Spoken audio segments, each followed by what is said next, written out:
Guys, it's Sarah, and today I have a recommendations video for you.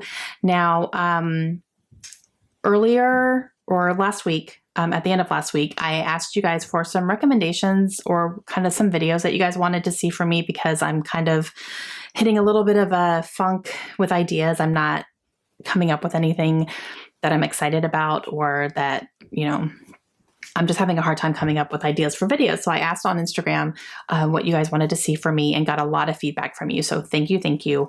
I am writing down the ones that are ones that I could realistically do and ones that fit my channel.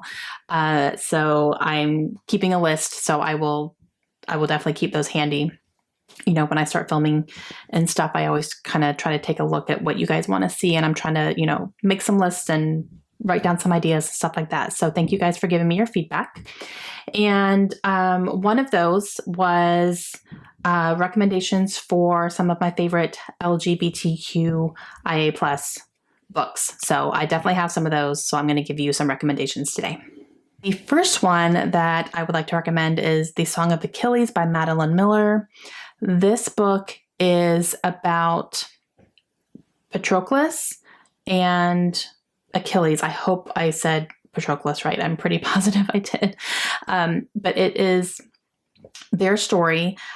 So Achilles is, is he a Roman, like almost a god, basically?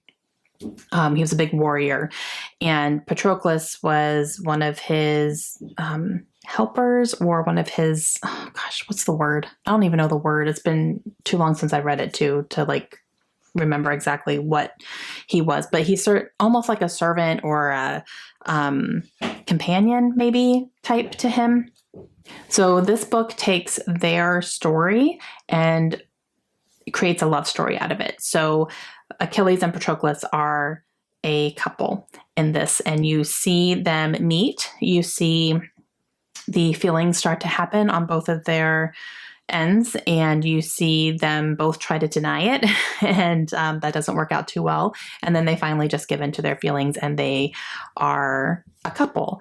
Now, this book is very brutal, especially towards the end, because you're going into the Roman War, and oh man, it was very intense and very brutal there towards the end, and pretty heartbreaking actually at the end as well. So that's all I'm going to say about it. I don't want to give too much away, but I loved this book. It was fantastic. It was written really, really well, and their love story was just beautiful, and I couldn't get enough of it. So that's a high recommend for me. Another one that I've really enjoyed is by one of my favorite authors, and that is Salthill Girls by Claire Legrand.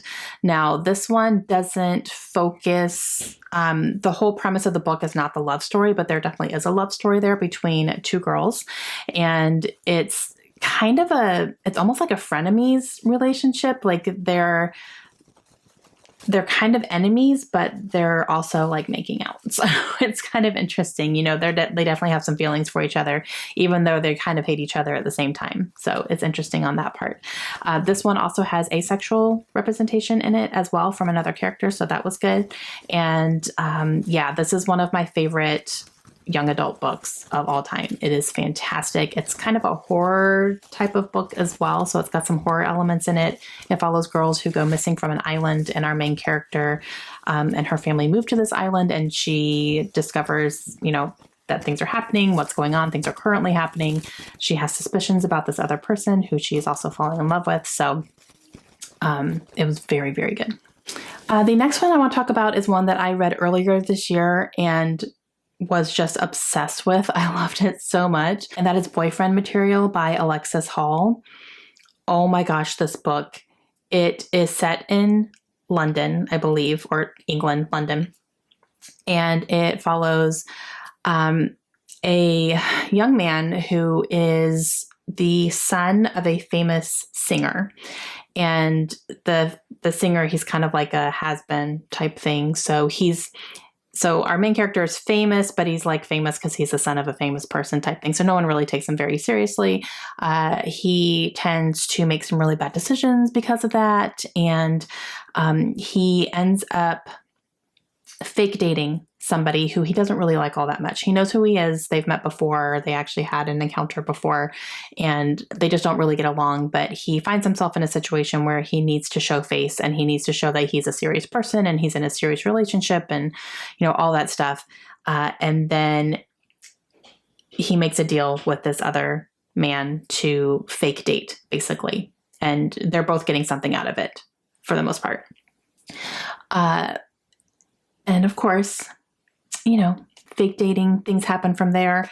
It was the most adorable love story. It was just they were so precious. I loved both of them. I loved them separately and I loved them together.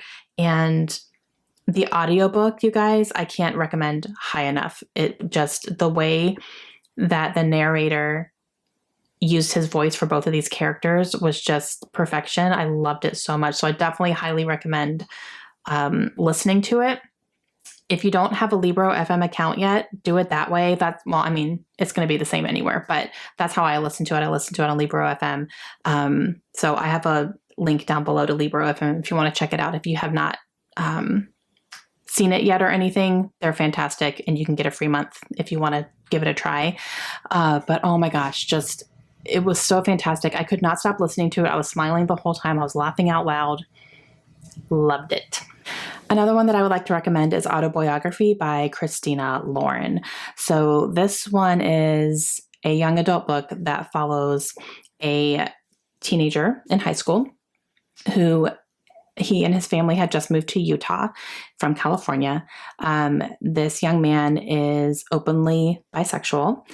However, upon moving from California and moving into Utah, they are moving to a very heavily Mormon community. So as a family, they decided to keep that information to themselves.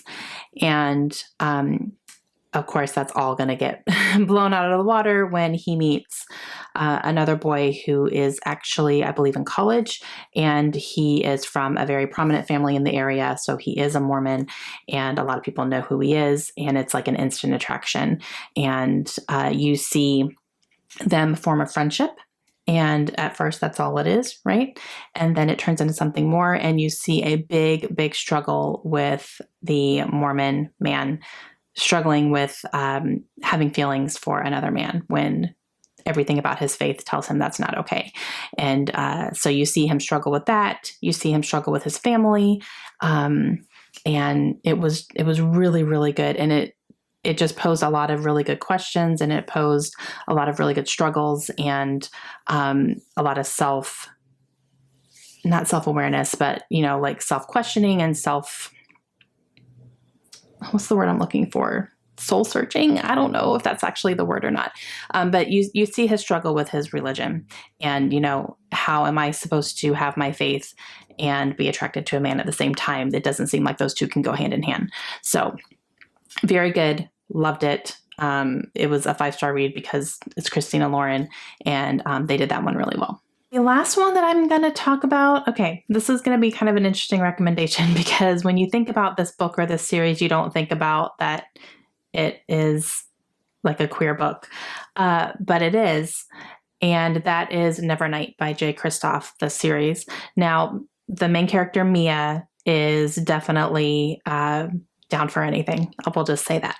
So I haven't gotten to the point yet where I don't believe I have read any scenes that take place between her and anyone else other than a man so far, but I know I've heard enough that I know it's coming in subsequent books. So I haven't gotten there quite yet personally in my reading, but I have seen other people talk about it. And I know that there's going to be a character that she is sexually involved with that is a woman as well. So, yeah, but she has, from what I've personally read, she has had a sexual encounter with a man as well. So, she is definitely at least bisexual. I don't know if it's anything other than that. So I'm taking what I have heard so far.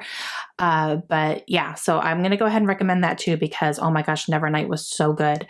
And it's a series that I want to finish out here very soon, hopefully, and pick up books number 2 and 3. But Mia is definitely a character who is open sexually as well.